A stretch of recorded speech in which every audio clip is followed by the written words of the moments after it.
Bonsoir, j'espère que vous allez bien. Voilà, nous sommes à 24 heures avant les 7 jours de notre cher ami, frère, bien-aimé, Mordechai Knafo. C'est dur pour moi de dire Alav Shalom. J'allais dire que du bon Dieu le protège. Mais... Alors, ce soir, on va parler de quelque chose de magnifique. Ce soir, cette semaine, c'est la paracha de Kitissa. La paracha de Kitissa, elle parle de Mahatzita Shekel. C'est-à-dire qu'à l'époque de Beth Amikdash, il fallait que chacun, pour les frais du Beth Amikdash, vous savez ce qu'on appelle les frais généraux. Chut! Hein? Il y avait ce qu'on appelle les frais généraux. Vous savez, lorsqu'on a une maison, il y a des frais, il y a l'électricité, il y a de l'eau à payer, il y a des frais de maison. Alors le Beth Amikdash, il y avait là-bas des millions de personnes. Donc il fallait du bois pour faire des sacrifices, pour brûler les animaux qu'on égorgeait pour le Beth Amikdash. Il fallait payer ceux qui apportent de l'eau, il fallait payer ceux qui apportent pour acheter les animaux. Il y avait des sacrifices chaque jour, il faut les payer. Alors, vous savez qu'il y a des milliardaires qui peuvent payer tous les frais généraux du Beth Amikdash. Mais Hachem, il ne veut pas. Hachem, il ne veut pas qu'il va venir un milliardaire et payer pour tout le monde. Hachem, il a fait que chacun, il a porté la moitié du shekel. Voilà, moitié du shekel. Alors, pourquoi la moitié? Pourquoi pas un shekel entier? Ou bien 10 shekels, ou 15 shekels. Non, la moitié du shekel, c'est à la portée de tout le monde. Le pauvre surtout. Il peut se permettre d'apporter la moitié du shekel. Il va venir le pauvre avec la moitié, il va venir le riche avec la moitié du shekel, alors que le riche, il peut apporter 1 million de shekels. Non, Hachem lui a dit non, tu n'apportes que un demi-shekel. C'est-à-dire qu'Akadosh Baruch Hu, il met le pauvre et le riche à égalité. Et c'est comme ça qu'il y avait moitié. Chacun il apportait un moitié du shekel. Alors chacun qui apporte la moitié, l'autre il va compléter l'autre moitié. Donc ça faisait un shekel. Alors il faut comprendre une chose. Imaginez-vous qu'il y a 2 millions, 3 millions, 4 millions de demi-shekels, 6 millions. Et après, il va rester un demi-shekel. Ça veut dire qu'il y a 2 millions, 4 millions, 5 millions plus une personne. Alors comment on va le compléter? C'est le bon Dieu qui le complète. C'est la folie, ça. C'est-à-dire que chez Akadosh Baruch Hu, les frais généraux du Beth Amikdash, il fallait que tout le monde les paye. Tout le monde, tous les juifs, sans aucune exception. Il n'y a pas un juif qui va dire, moi je vais payer pour tout le monde. Non. Comme ça, il y aura ce qu'on appelle Ahdout. Il y avait l'unité. Justement, vous savez, à Purim, c'est ce que Haman il voulait faire. Haman, il savait que les juifs, ils sont unis. Il sait. Alors comment il a voulu casser leur union? Parce qu'il savait qu'à l'époque, parce que n'oubliez pas que l'histoire de Purim, elle s'est passée après la destruction du premier temple. Donc quand même, il n'y avait pas le Beth Amikdash.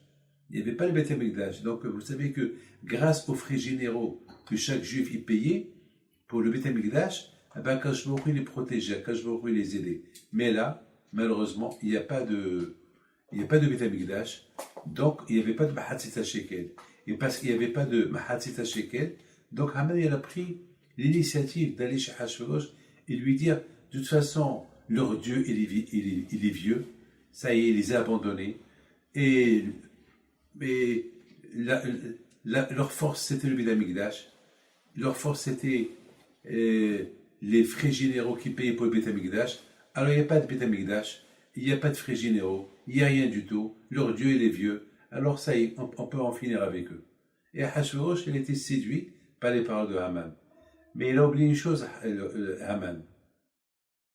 Il a oublié une seule chose, que la paracha de cette semaine, les demi-shekels qu'ils ont donnés dans la paracha de cette semaine, à l'époque du Beth Amikdash, écoutez bien ça. Hakadosh il a gardé cet argent que les Juifs ils ont donné 2000 ans à l'avance. Elle dit, ces Mahadis Shekel, ils vont servir pour les Juifs contre l'argument de Haman. Lorsque Haman, il va dire, ah ben, il n'y a plus de Beth Amikdash, ils n'ont pas payé cette année Mahadis Shekel pour les frais généraux, alors on peut les tuer. Qu'est-ce qu'il a fait à Akadosh Baruch Hu? Déjà, il a prévu que, comme on dit, Magdim Refoua Lamaka, avant que Akadosh Baruch Hu apporte un coup, il envoie déjà la guérison. C'est comme ça. Magdim Refoua Lamaka. C'est comme ça. Magdim Refoua Lamaka. Alors qu'Akadosh Baruch Hu, déjà, il a prévu, il a préparé le Mahatzit Shekel que les Juifs, ils ont donné la première année qu'ils étaient dans le désert. Il a prévu cet argent-là. Hachem, il les a gardés en souvenir que lorsque Haman va venir avec un argument que les Juifs, ils ont plus de Beth Amikdash et que les Juifs, ils ont plus de Mahatzit Shekel, ni rien du tout, alors Akadosh Baruch Hu, il va dire, espèce de fou, j'ai déjà une avance. J'ai déjà, et ce parce que j'ai une question, écoutez bien ma question. Hachamim, ils disent que lorsque Hachem, il a dit à Moshe Rabbeinu que chaque Juif, il devait apporter la moitié du shekel pour les frais de Beth Amikdash, Moshe Rabbeinu était un peu étonné. Il était très étonné. Il a dit, Mahatzit shekel, la moitié du shekel. Mais c'est quoi? Il n'a pas compris. Quoi, Akadosh Baruch Hu, il veut un demi-shekel de chacun, quoi, le bon Dieu des pauvres. Mais vous savez qu'il y a une histoire avec Rabbi Shimon Bar Yochai, que vous vénérez tous. Une fois, un de ses élèves, il est venu chez lui. Il est devenu riche. Il était son élève, il était à l'Yeshiva, mais à un moment donné, il a quitté la Yeshiva, il est devenu milliardaire, il est venu voir son Rav, Rabbi Shimon Bar Yochai, il est venu voir ses copains. Il est venu dans un chariot décoré en or. Alors Rabbi Shimon Bar Yochai, il a bien reçu, et à un moment donné, il voulait laisser une belle somme pour la Yeshiva de Rabbi Shimon Bar Yochai, et Rabbi Shimon Bar Yochai lui a dit non, ici, on n'a pas besoin d'argent. Ici, on vit avec ce qu'Hachem nous donne, on n'a pas besoin, merci. Avec cette somme-là que tu nous as donnée, ça va nous enlever la émouna en Dieu. Je ne veux rien du tout. Merci. Bon, il est parti.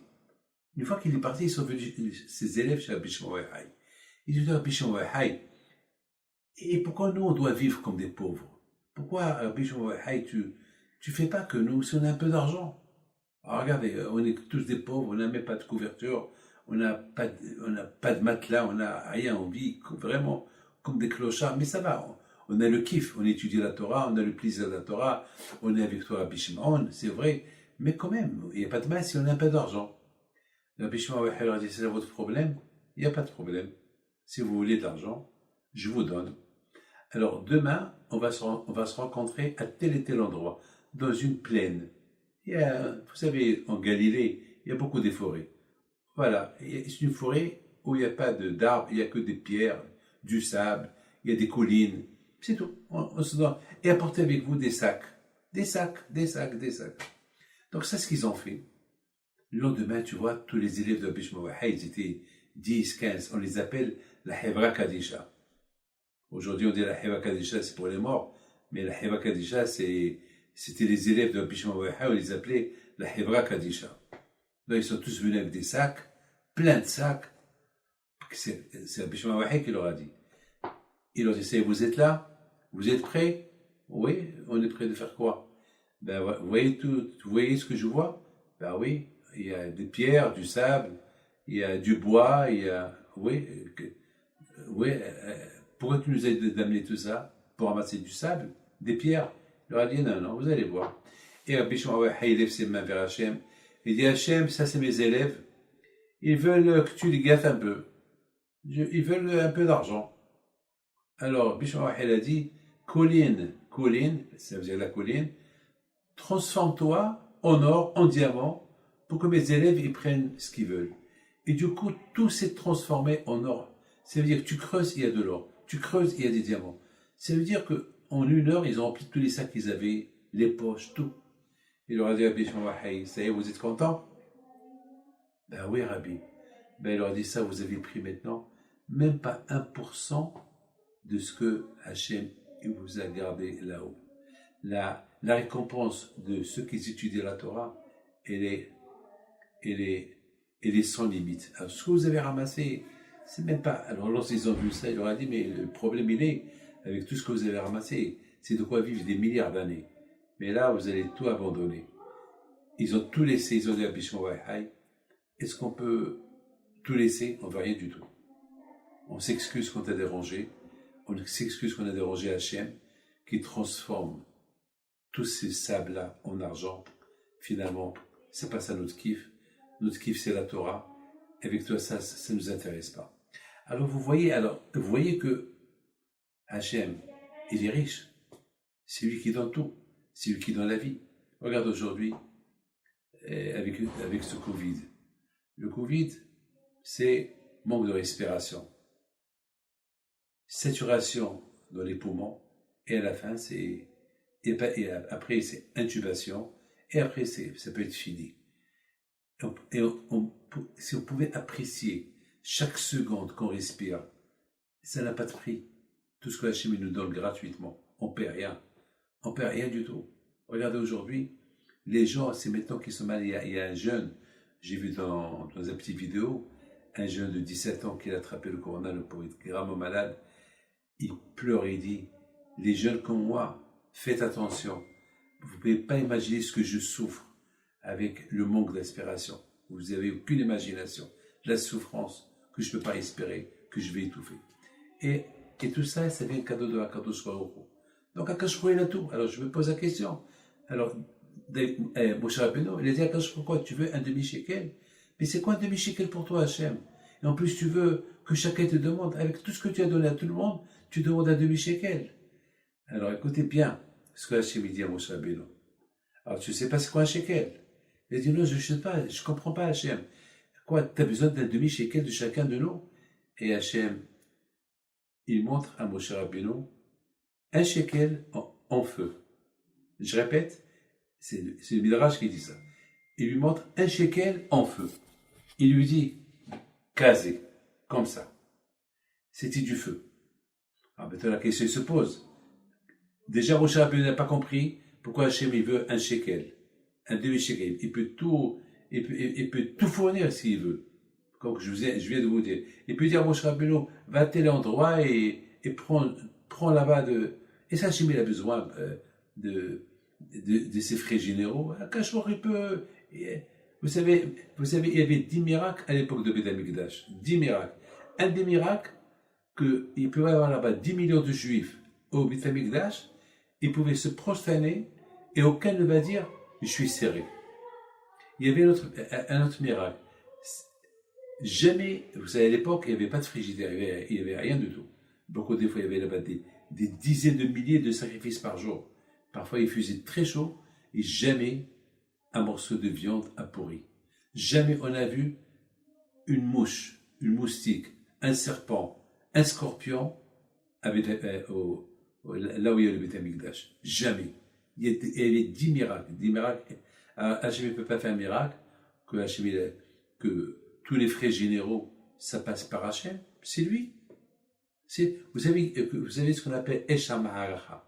Esha Ma'aracha, ça veut dire qu'il y avait un feu dans le temps du sacrifice, et ce feu-là, il y avait une colonne de fumée, même le vent, même la pluie, même la neige qui va tomber sur ce Mesbéach-là, elle ne va pas l'éteindre. Un miracle extraordinaire. C'est des miracles. Alors, même Moshe Rabbeinu n'a pas compris à Akadosh Baruch Hu, tu as besoin. Alors qu'est-ce qu'il nous montre à Akadosh Baruch Hu? Un shekel en feu. Alors c'est quoi un shekel en feu? Un shekel en feu qui veut dire comme ça. C'est un message que Hachem il donne à Moshe Rabbeinu. Moshe, le plus important pour moi, c'est le feu. Le feu, ça veut dire l'amour. Comment la personne elle donne cette moitié de shekel. Il y a beaucoup de gens qui vont prendre un shekel pour eux, ça y est du tout, ils la jettent. Mais la façon comment tu la donnes. Parfois, il peut y avoir un qui va donner $1 million et un qui va donner un demi-shekel. Et je vais être plutôt content du demi-shekel que du $1 million. Ça dépend le corps, comment il a été donné. Le cœur, l'amour, comment on donne ce shekel avec plaisir et le plaisir. Et Hachem a voulu dire Moshe Rabbeinu, Moshe, si jamais il manque la moitié, il lui montre un shekel. Ça veut dire, moi, je vais le compléter. S'il n'y a pas il y a 10 millions de juifs, et chacun doit apporter la moitié, ça va former un shekel. Il va rester à la fin un juif en plus avec la moitié. Hachem dit, moi, je vais compléter les deux demi. Voilà, comme ça. Voilà, un shekel. Et ce shekel du feu, ça veut dire la façon comment la personne va l'aider. Finalement, Hachem, il n'a pas besoin de tout ça. Kadosh Baruch Hu, il a tout. Kadosh Baruch Hu, c'est le riche. Il a tout. Il a tout. Mais Kadosh Baruch Hu, il veut nous tester. Il veut que nous aussi, on soit comme lui. Et étant donné que ce cours de Torah que je fais, c'est l'Ilui Nishmat Ben Mordechai, Shalom. Alors, je vais te raconter une petite histoire que j'ai eue avec lui. Une fois, on était à la maison, j'étais jeune homme, et voilà, j'étais venu pour préparer la Hilula de Rabbi Haim Pinto. Bien sûr, c'était lui qui avançait toujours l'argent, toujours. Moi, je venais sans un sou, et lui, il avançait. Et beaucoup des fois, c'était, en général, la Séroda, c'est lui qui l'a payé tout le temps, il a payé. Je me rappelle, ça coûtait 2,5 millions. Enfin, l'argent marocain, je me rappelle à un moment donné, ça, là, il a commencé à coûter jusqu'à 100 000, 200 000 dollars, tout ça. Donc, les choses ont changé. Mais le plus important, c'est l'époque. Et là, j'avais un problème, j'avais pas de montre. Alors, je sais que Mardoché, il avait une montre. Chaque fois, je lui dis, Motraï, tu me prêtes ta montre. Mais dire, David, mais moi, je peux pas vivre sans la montre. Je t'apprête. Je lui dis, non, moi, je veux une. Alors, je lui dis, tu sais quoi? Je vais tester Rabbi Haim Pinto maintenant. Qui m'apporte une montre. Et Mardoché me dit, David, quoi, qui fait ça? Rabbi Haim Pinto, il dit, mais il faut, il dit, Magana. Et puis il va descendre d'en haut pour t'apporter une montre.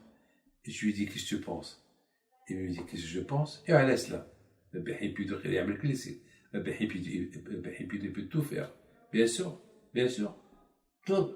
Alors, on a commencé à manger, Zari l'a apporté à manger, le repas, et on mangeait, et soudainement, on entend quelqu'un qui tape à la porte. Ah, vous savez, à cette époque-là, je peux vous dire, c'est pas comme aujourd'hui, il n'y a pas de, les repas de midi sont sautés. Là-bas, à l'époque au Maroc, midi c'est midi, le soir c'est le soir, le petit déjeuner c'est le petit déjeuner, tout était calculé. Et toujours la table était bien remplie. Le pain frais, les salades, tout.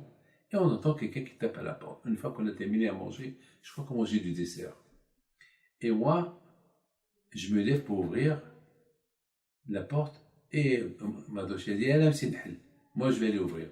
Il ouvre, c'était Nissim Miyara, le frère de Albert Miyara, un juif qui vendait la bonneterie. Vers Omar, il vendait les chemises, surtout pour les trousseaux, pour les femmes mariées, tout ça. Il vient, il dit à Matraï, Madoché, où c'est un fait Rabbi Haim Pinto, le petit-fils de Rabbi Haim Pinto. Il dit, bien sûr, il y a que la baisse, tout va bien. Non, ça va, je peux le voir. Il voulait être sûr que j'étais là. Il rentre, on s'assoit. Alors, Matraï lui dit, qu'est-ce qui se passe? Qu'est-ce qu'il y a? Alors, Matraï, à un moment donné, lui dit, j'ai petit Lucie Magana, et celui-là a apporté une montre. Alors maintenant, M. Miyari lui dit, Netaf, comment tu sais? Elle dit, parce que maintenant, on parlait à propos d'une montre. Ça fait 2 jours qu'il se plaint qu'il n'a pas de montre. Et il prépare les là, il a besoin, il a des rendez-vous. Et elle dit, c'est pour ça que je suis venu. Je suis venu parce que je suis parti un peu faire la sieste sur la côte. Parce que toujours, il mangeait à midi.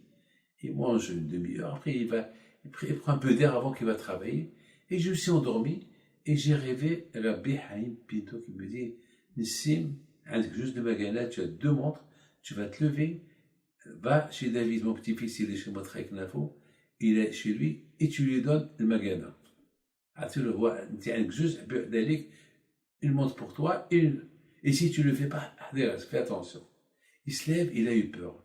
Bon, vous savez, il n'a pas voulu prendre le risque, Il a dit, peut-être c'est vrai, peut-être c'est pas vrai, je ne sais pas. Mais, attends, mais c'est pas vrai.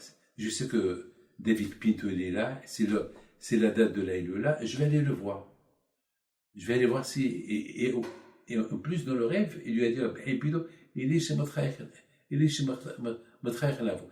Donc, déjà, rien que le fait que je dis cette phrase-là, ça veut dire comme que Rabbi Pinto, il connaissait le Matraïch Navo dans ce monde-là. Donc, bien sûr, il va le reconnaître là-haut. Bien sûr, combien Rabbi Pinto, donc finalement, il m'a donné la montre. Il m'a donné la montre. Regardez, mes amis, les tzaddikim. Alors, si les tzaddikim, eux, ce qu'ils veulent, ils l'ont. Alors, Akashvoro, ce qu'il veut, c'est le propriétaire. Est-ce qu'il a besoin, Akashvoro, de notre charité? Eh bien, justement, Akashvoro, il n'a pas besoin de notre charité. Akashvoro, il a besoin qu'on apprend de lui. Akashvoro, il nous ouvre l'appétit pour devenir comme lui. Et c'est comme ça. Ben, je peux vous dire une chose. Étant donné, vous savez que c'est la paracha de cette semaine, c'est la paracha de Kitissa. Kitissa, ça veut dire que Akashvoro dit à Moshe Rabbeinu, celui qui va passer, celui qui veut vivre, et le plus important, c'est pas vivre. Vivre, tous on veut vivre, mais on veut que nos descendants aussi y vivent. C'est ça le plus important.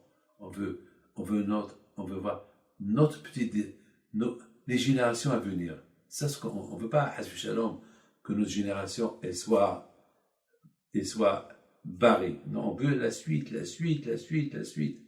Donc, quand je voulais dire Moshe Rabbeinu, celui qui veut vivre et que s'il y a une gzera contre lui, elle soit annulée, le hesed, la tzedaka. Mais tout d'abord, on va commencer la tzedaka par soi-même. Il y a beaucoup de gens qui vont donner à tout le monde, mais ils font la tzedaka avec eux-mêmes. Ils ne font pas la tzedaka avec eux-mêmes. Alors comment on peut faire la tzedaka avec soi-même? Je sais que je peux faire la tzedaka avec d'autres, mais comment je peux faire la tzedaka avec moi-même? Il a vu une qualité extraordinaire. Non seulement qu'il faisait la tzedaka, mais je vous dis moi un secret. Chaque Pessah, il me ramassait une coupa qu'il avait. Mais chaque Pessah, même l'année dernière, il l'a fait. Je ne sais pas combien, mais chaque année, pour les pauvres d'Israël. Comme ça, il me disait. Il me les envoyait par quelqu'un, toujours, chacun. Ou bien parfois, il me disait, David, tu avances et moi, je complète. Mes amis, c'est la plus grande tzedaka. C'est pas de donner aux autres, mais de faire avec soi-même. Alors, c'est quoi de faire soi-même? Alors moi, je vais vous dire quelque chose qu'il avait, comment Amadoshik Nafo al-Bashalom, il préparait la Iloula de Rabbi Pinto. Bon, vers les derniers temps, est devenue trop grande. Mais le plus important, c'est pas maintenant. Le plus important, c'est avant. Avant, c'était dur. Vous imaginez qu'on a commencé la Iloula avec 10 personnes à Emma Banim. On a préparé pour 200 personnes, ils sont venus que 10. Et mon frère m'a dit, David, n'aie pas peur, c'est rien du tout, parce que je me suis énervé, non, je ne veux plus la faire. La deuxième, et c'est comme ça. Le départ, c'est le plus dur. Vous savez, lorsqu'il y a un mariage, le mariage, c'est comment on commence le mariage. La façon comment on va le commencer, il va se terminer, ce mariage-là. Et c'est comme ça, mes amis. Et c'est au départ, c'était dur, très très dur. Ben lui, il mettant les yeux croient que lui, celui qui fait le hesed avec les autres, c'est pas voilà, quel bon cœur, il a fait ça avec tout le monde, c'est pas vrai. Ce que l'être humain il est fait pour lui. Pas se mettre dans l'autre monde, qu'est-ce qu'il a trouvé? Ben, il a trouvé les bonnes choses qu'il a fait dans ce monde-là. Qu'est-ce qu'il a trouvé? Il a pris quelque chose avec lui? Rien du tout. Rien. Il a tout laissé ici. Il a pris avec lui quoi? Eh ben, il a pris avec lui que 3 mètres de tissu. C'est tout ce qu'il a pris avec lui. C'est tout. Il ne prend rien. Rien. Tout est resté là. Mais il a investi. Il a beaucoup investi pour l'autre monde. Il y a des gens qui investissent pour ce monde-là. On dirait qu'il a investi pour Abraham Pinto, pour les tzadikim, dans l'autre monde. Eh ben, c'est ça le hassid qu'il a fait avec soi-même. Eh ben, ça, c'est quoi qu'Akashvoro il dit. Quittez ça. Ça veut dire, Akashvoro il dit, vous voulez vous élever dans ce monde-là, c'est rien du tout. La vraie élévation, c'est là-haut. Quittez ça. Et Torosh, béni Israël. C'est ça. Et lui, Alav Shalom, son plus grand investissement qu'il a fait dans sa vie, c'était lorsqu'on faisait des hilolot. Lorsqu'il voyait les gens, ils venaient. lorsqu'il voyait la joie qu'il y avait chez Ibrahim Pinto, il était heureux, il était content, il gagne quoi? Il était comme un rêve, comme un esclave, il courait. Mais il avait cette joie de faire, d'accueillir, de voir les gens, de voir le sein plein. Et il disait, chaque année, il disait, ah, combien je suis content. Ah, ce que j'ai rêvé toujours. Je rêvais que le tzaddik soit plein. Je rêvais bien, Borosh Olam. On rêve lorsqu'on gagne le loto. Mais on est content lorsqu'un autre gagne le loto. Mais, je veux dire, il a gagné quoi dans cet milieu-là? Eh bien, le plaisir, l'amour qu'il avait pour le tzaddik, l'amour qu'il avait pour Hachem. Eh bien, il a réussi, 100%. Tout ce qu'il a investi dans ce monde-là, c'est ça que aujourd'hui il est en train de manger.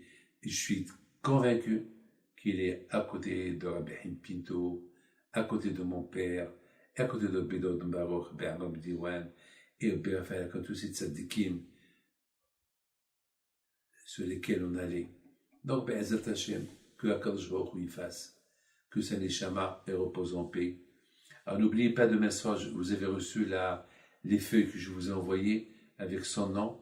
C'est d'après la Kabbalah. Il faut faire ce qu'on vous a envoyé, parce que c'est ça qu'on va utiliser ici en Israël pendant les 7 jours, le mois et l'année, et après tout le temps. Gardez cette feuille-là. Moi, je vous ai gardé l'original. Comme ça, on va faire des petits, je vais fabriquer ici, peut-être on va les avoir ici demain, des petits brochures avec les Mishnayot, comme ça, ils vont rester à long terme. Alors que le bon Dieu protège, que son âme soit Gan Eden, Be'ezat Hashem.